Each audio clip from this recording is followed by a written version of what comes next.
Bienvenue à ce premier épisode de Coup de projecteur. Aujourd'hui, je reçois Ludovic Merlin, l'un de mes clients que j'accompagne en individuel, en one-to-one. Je l'accompagne sur la digitalisation de l'une de ses offres, dont on va parler dans quelques instants. Ludovic, j'aimerais déjà dire comment je t'ai connu avant de te laisser la parole. Je t'ai connu parce que tu as écrit la préface de mon livre « Femina Quest, la quête de soi au féminin ». Et je t'ai contacté alors que je ne te connaissais pas et quelqu'un dans mon entourage t'avait suggéré en lien, et je me suis dit je vais contacter ce monsieur. Et depuis, ce monsieur est devenu Ludovic. Voilà. Et c'était déjà il y a plus de 4 ans, je crois bien. Oui. Voilà. Bon, Ludovic, merci d'être là aujourd'hui. Merci à toi. Comment tu te présenterais? Comment tu as envie de te présenter? Comment je me présenterais? Mmh. Je suis plutôt quelqu'un qui accompagne les hommes à retrouver le chemin d'un masculin épanoui, complet, rayonnant. Donc, c'est plutôt mon cœur de cible, on va dire, les hommes. Ouais. Après, j'accompagne aussi tout le monde. Je ne fais pas que de l'accompagnement masculin, mais j'accompagne aussi, notamment avec mon épouse qui est thérapeute aussi, sur des cursus de formation mixte où on apprend aux gens, enfin on les accompagne à retrouver leur chemin d'âme, on pourrait dire, retrouver leur vrai chemin. Ouais. Jusqu'à présent, tu fonctionnais beaucoup en présentiel, tu fonctionnes encore en présentiel, notamment avec ton accompagnement du héros. Voyage du héros, oui. Le voyage du héros. L'accompagnement qu'on fait en ce moment, c'est pour justement te permettre de digitaliser une offre. Cette offre, est-ce que tu peux nous en parler justement? Cette offre, alors comme a dit Florence, moi pour l'instant, j'avais plutôt, j'anime des stages, des cycles initiatiques en présentiel. Et disons c'est comme s'il y avait un peu un trou dans mon offre. Ça veut dire que j'ai une offre haut de gamme où les gens, c'est en présentiel et ils peuvent me voir en stage. Mais je n'avais pas on pourrait dire, d'offre pour les gens qui sont loin et à distance. Et en plus, je me suis rendu compte que pendant mes stages, j'avais des enseignements à donner pour mieux comprendre les dynamiques archétypales masculines, leur fonctionnement, les déséquilibres, tout ça, et que lors du stage en présentiel, j'avais un petit moment pour le faire, mais ce n'était pas assez poussé. Et je me suis dit, ça, il faudrait que je puisse le faire en amont, pour aussi ça donne envie aux gens de venir. Et il est venu un petit peu le programme que je suis en train de mettre en place. C'est vrai qu'au début, j'avais plutôt l'idée de le faire avec des vidéos, mais c'est un peu plus compliqué. Et là, je mets un programme en ligne sur 4 mois avec des rendez-vous collectifs et des enseignements à distance.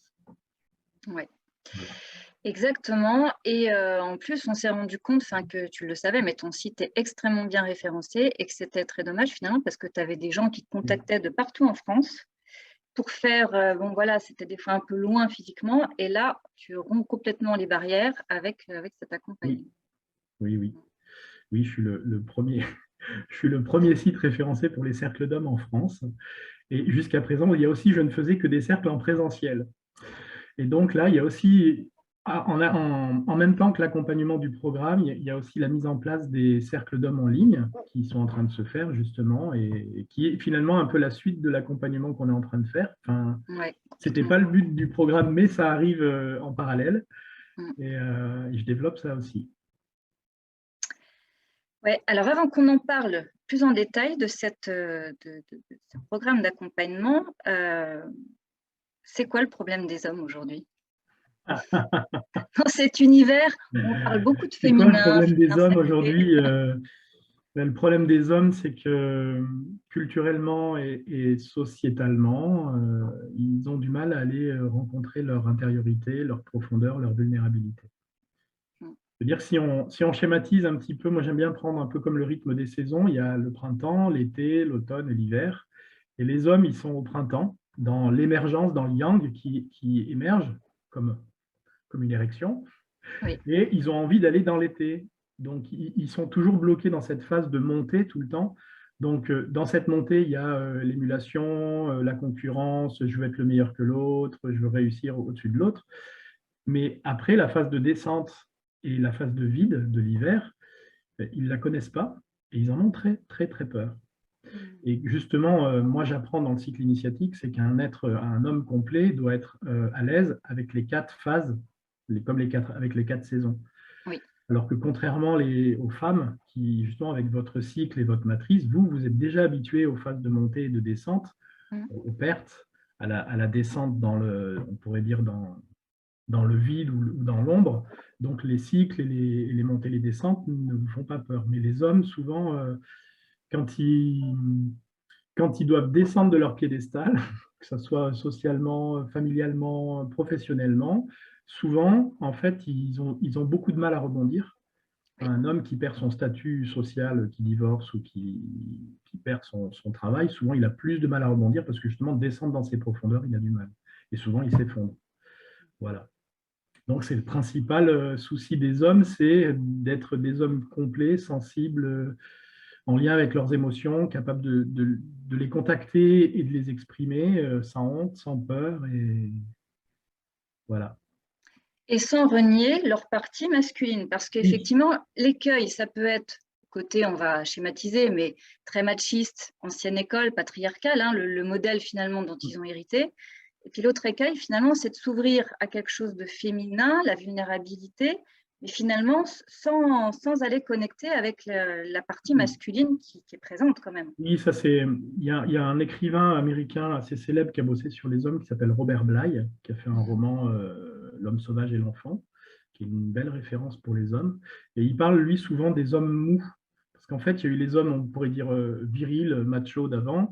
Puis après, il y a les hommes qui se sont ouverts à leur féminité, mais qui sont devenus vraiment, oui, tout mou, ça veut dire que trop sensible, pas dans l'action, pas en place, quoi. Et en fait, finalement, c'est réallier les deux pour faire un homme complet.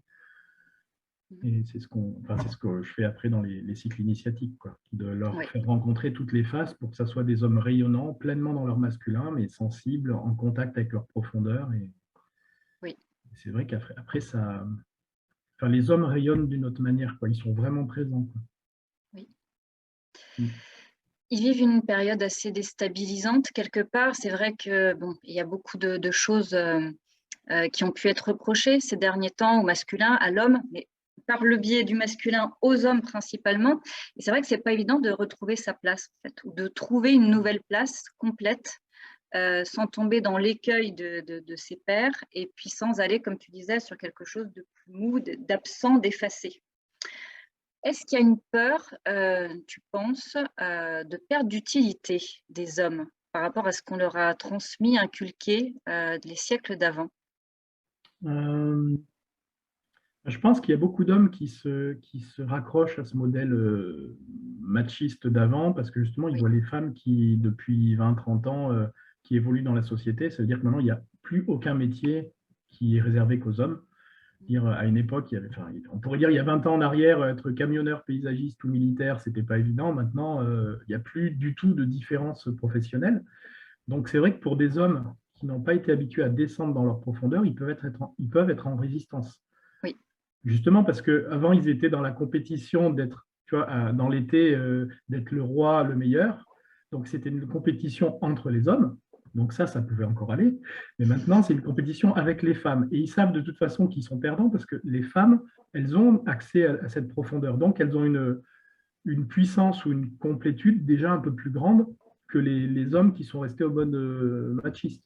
Alors qu'un homme qui est finalement complet, qui a traversé sa féminité, il ne va pas avoir peur d'être en compétition. Il ne sera même pas en compétition. Il sera juste un être humain à sa place en relation avec d'autres êtres humains. Il ne va pas avoir ce mode de compétition. Ce rapport-là, oui. Oui. Les hommes qui arrivent à toi, ils sont dans quelle attente, dans quel ras-le-bol, dans quelle recherche en fait? Bah, ça dépend. Enfin, après, c'est souvent des hommes. C'est des hommes qui sont déjà un peu ouverts à leur sensibilité. C'est-à-dire que les machos de base qui n'ont jamais vu une cuisine ou une couche, ils ne viennent pas me voir, ça c'est sûr. Il y a encore du boulot. Souvent, c'est ou des gens qui ont eu des écueils dans leur vie et puis qui ont besoin de se reconstruire en tant qu'hommes. Après, ça peut être aussi des jeunes qui ont déjà conscience qu'ils ont envie de se trouver en tant qu'hommes et ils ont besoin d'initiation. Ils ont besoin de se retrouver dans une communauté d'hommes pour être reconnus en tant qu'hommes. Et après, c'est aussi des gens, des fois, qui sont en changement de vie. Ça veut dire qu'ils étaient sur des rails, en dehors de leur place, vraiment, et puis qui se rendent compte que là, il y a un truc qui ne va pas pour eux, que ça soit dans leur sexualité, que ça soit dans leur travail, que ça soit dans leur couple, se dire non, mais là, en fait, j'allais dans le mur, j'ai envie de me transformer, mais je ne sais pas comment. Et il y a souvent, en fait, c'est souvent des hommes qui sont déjà en questionnement ou qui ont compris qu'il y avait quelque chose à changer dans leur vie, quoi. Oui. Sauf qu'après, bah, ils ont compris, mais ils ne savent pas comment faire. Mhm. Et c'est vrai qu'après, enfin, l'initiation, c'est qu'ils ont besoin de modèles inspirants et de voir des hommes rayonnants et complets, et de se dire, mais moi, en fait, c'est ça que je veux devenir, mais pourquoi j'y arrive pas, quoi. Oui. Donc, c'est aussi pour ça Et ils qu'ils... n'ont pas le comment. Ils n'ont pas le comment, Oui, quelque ils part. savent pas faire, mais ils savent pas faire parce que justement, on est une société où il y a plus de rite de passage. Avant, dans les sociétés anciennes, à la fin de l'adolescence, il y avait des rites de passage pour les hommes. Pour les femmes aussi, sûrement, mais bon, Oui. moi, c'est mon domaine, c'est plutôt les hommes. Donc, il y avait des rites de passage pour que l'adolescent il puisse se sentir intégré à la communauté des hommes en tant qu'homme. Parce que on ne peut se valider en tant qu'homme que en reconnaissance par d'autres hommes. Par des pairs. C'est-à-dire que même si Oui. on est accompagné par des femmes, on peut être mis en valeur et tout, mais se valider en tant qu'homme, c'est que par d'autres hommes. Oui. Nous, il y a une phrase qu'on dit souvent dans les cercles d'hommes, une fois qu'un homme a parlé, on scelle sa parole, et c'est tout le groupe qui scelle sa parole par une phrase qui dit « Je te reconnais en tant qu'homme et je t'accepte tel que tu es ». Et cette phrase, pour l'avoir pratiquée depuis des années, elle installe quelque chose à l'intérieur de soi tout doucement, étape par étape, cercle après cercle, et après on sait qu'on est reconnu en tant qu'homme par d'autres hommes. Et là, on arrête de se poser la question de savoir qu'est-ce que c'est être un homme? Est-ce que c'est réussir? Est-ce que c'est avoir de l'argent? Est-ce que c'est avoir une femme? Est-ce que c'est avoir une belle voiture? Est-ce que c'est... voilà. En fait, simplement, notre état d'être d'homme arrive, quoi, il s'installe. Oui. Tu parles de modèle inspirant, tu en es un de modèle inspirant parce que quelque part, on peut dire que tu as connu des problématiques diverses et variées dans tous les domaines de ta vie finalement. Hein?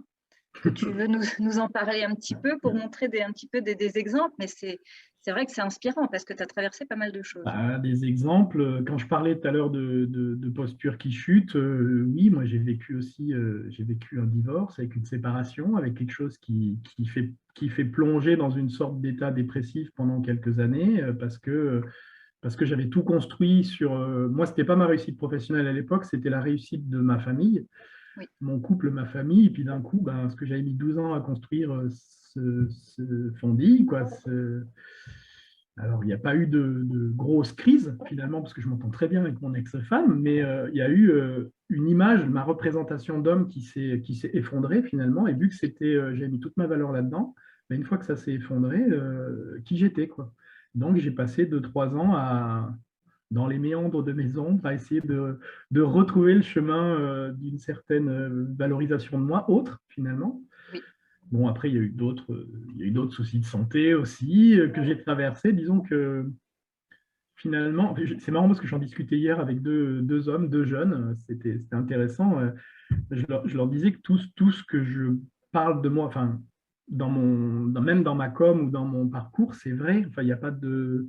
J'ai eu un père absent, je me suis cherché en tant qu'homme, j'ai fait des arts martiaux, j'ai fait du développement personnel. Enfin, tout ce chemin-là, ce que j'enseigne aujourd'hui aux hommes, c'est le résultat de toute ma quête personnelle et intérieure, Complètement. qui fait que, oui, j'ai passé toute ma vie, pas à la recherche d'une carrière ou de la reconnaissance, mais à descendre dans mes profondeurs pour trouver qui j'étais.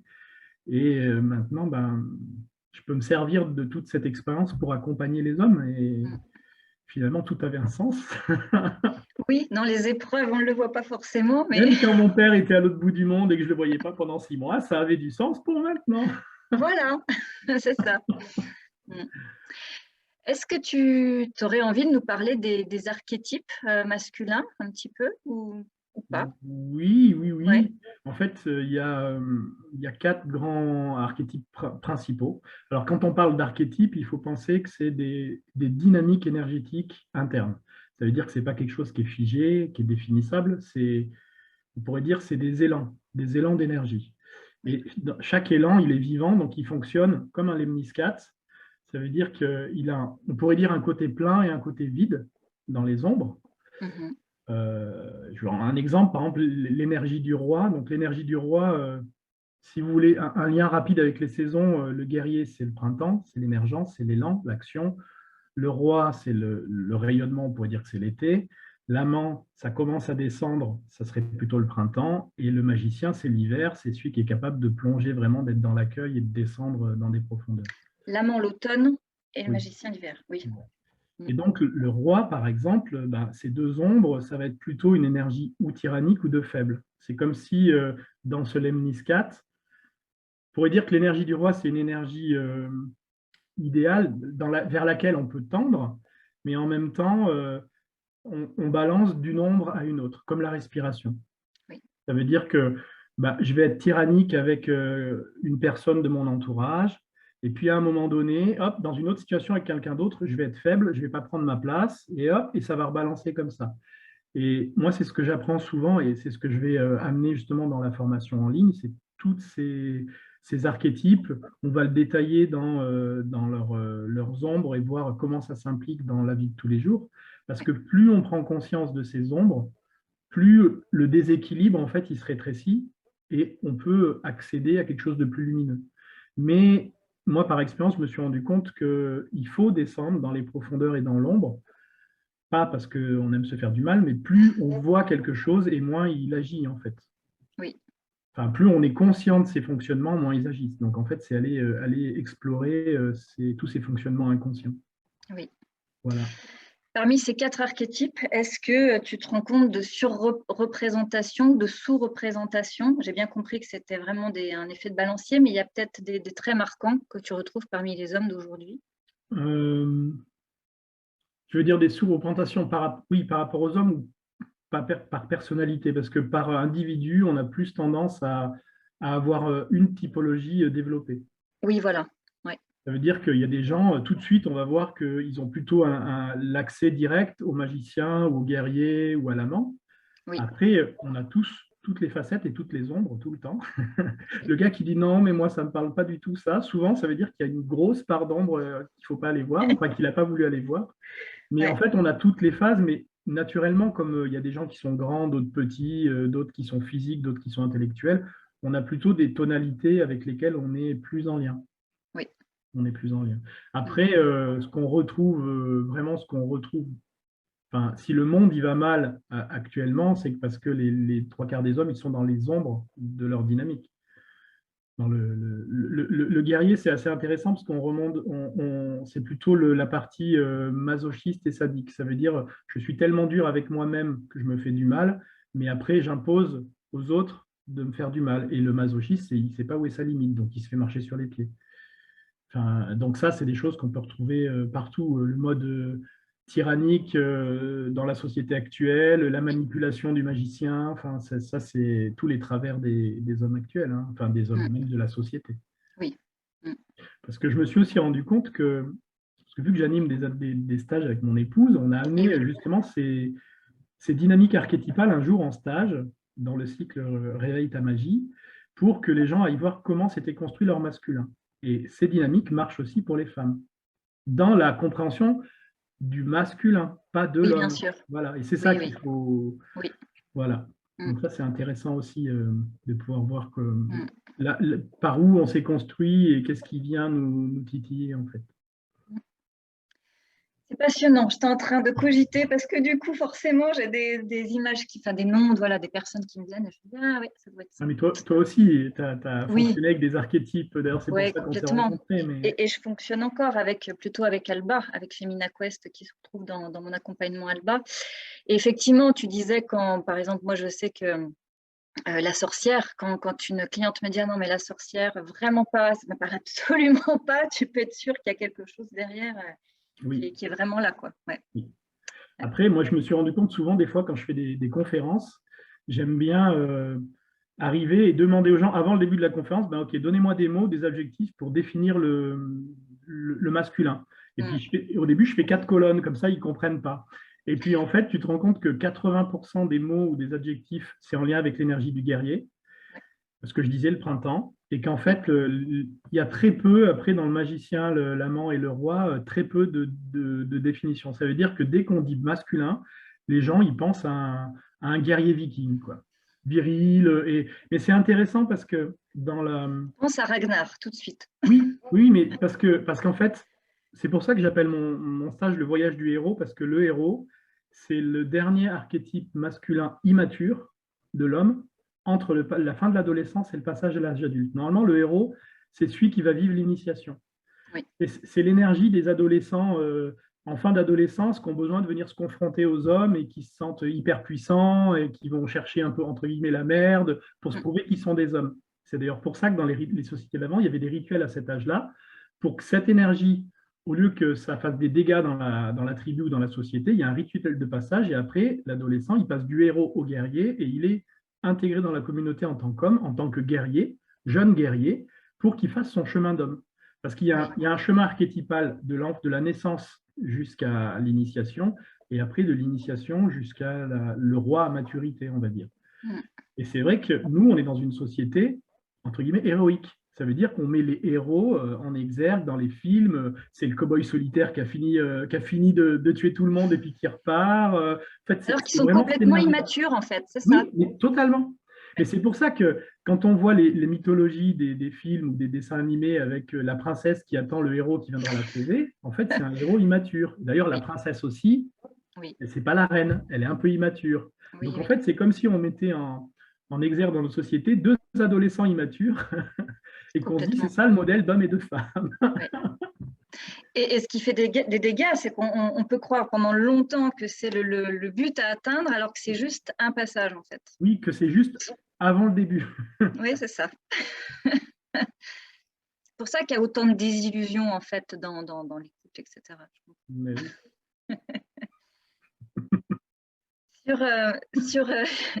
Sur ton accompagnement, voilà. Est-ce que tu peux me parler de ton accompagnement en ligne sur 4 mois? Comment ça va se passer? Quand est-ce que ça commence? Voilà. Alors, ça commence, je ne sais plus, je crois que c'est le 15 juin. Je regarde quand même. Oui, parce que je suis beaucoup dans plein de choses en ce moment. Ouais.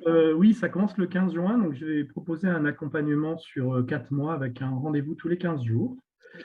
Donc, il y aura 8 places maximum. Oui. Donc justement, je puisse rester en lien, parce qu'il y aura des temps de parole, d'échange et tout. Il y aura une partie d'enseignement et une partie d'échange. Oui.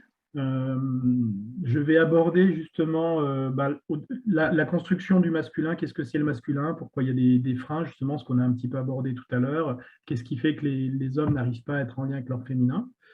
Voir comment fonctionne le masculin. Et après, dans chaque rencontre, je vais aborder une facette, un des 4 archétypes qu'on a vu tout à l'heure, que j'ai nommé tout à l'heure. Donc, on va vraiment voir toute la soirée en détail, la dynamique, les ombres, envie, dans plein, comment ça s'est construit aussi dans l'enfance et après l'âge adulte.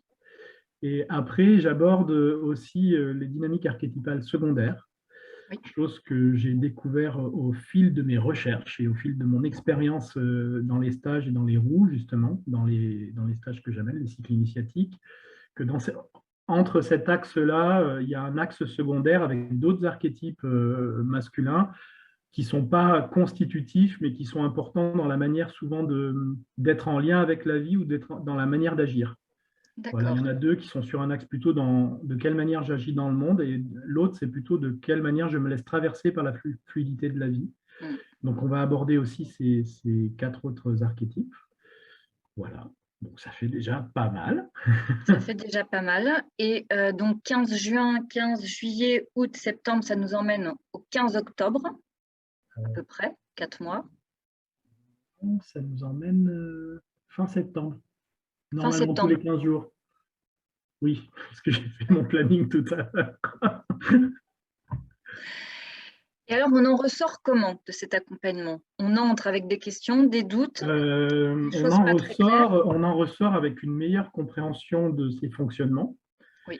J'espère que les hommes vont ressortir vraiment avec un miroir de dire « Ah oui, mais en fait, je fonctionnais comme ça avant et je ne comprenais pas. En fait, je me voyais réagir et en fait, c'est en lien avec ça. Ah oui, c'est des ombres comme ça. » Et j'aspire bien, parce que je ne peux pas savoir ce qui va vraiment se passer pour eux, mais j'aspire vraiment à qu'ils puissent voir avec plus de finesse leur fonctionnement pour que ça prenne moins d'ampleur chez eux et puis qu'ils commencent à pouvoir avoir accès à leur profondeur, parce que c'est vrai que dans la formation, il va y avoir aussi des échanges, des témoignages, et moi j'ai envie d'une formation pas que d'enseignement, mais interactive, Oui, où les gens vont pouvoir amener, de me dire, ah oui, mais moi je l'ai vu le roi comme ça, je fonctionne comme ça chez moi, ça a telle implication, et c'est là où je vais pouvoir les accompagner, parce que c'est là-dessus où j'ai de l'expérience avec oui. les accompagnements des hommes dans la subtilité et la finesse. Mm. Et ben, j'espère qu'après, ils auront envie d'aller plus loin aussi et de pouvoir venir eh En ben, présentiel. expérimenter ces dynamiques et vraiment Oui, les alchimiser de l'intérieur. C'est ce qu'on fait après en stage en présentiel. oui, Mais ça va leur donner le goût peut-être de commencer à voyager en eux.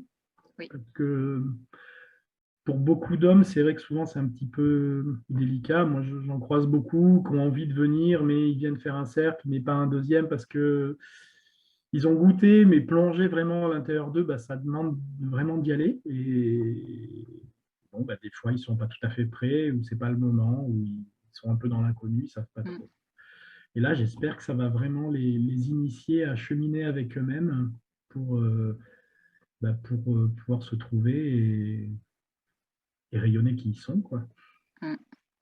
En plus, la continuité, la poursuite en présentiel, tu es dans un lieu plutôt sympa, hein, dans le sud de la France, pas le sud-sud, mais Ouais, tu es dans l'Ardèche. dans l'Ardèche. Je vais dire dans la Drôme, à chaque fois je me plante. Ouais, Non, mais c'est c'est de l'autre parce que côté. j'habite pile à la limite, la C'est frontière, pour je suis ça. sur le Rhône et je suis à la Ouais. frontière des deux. Oui, le stage en présentiel, il se fait dans un lieu en fond de vallée avec la forêt. Mm.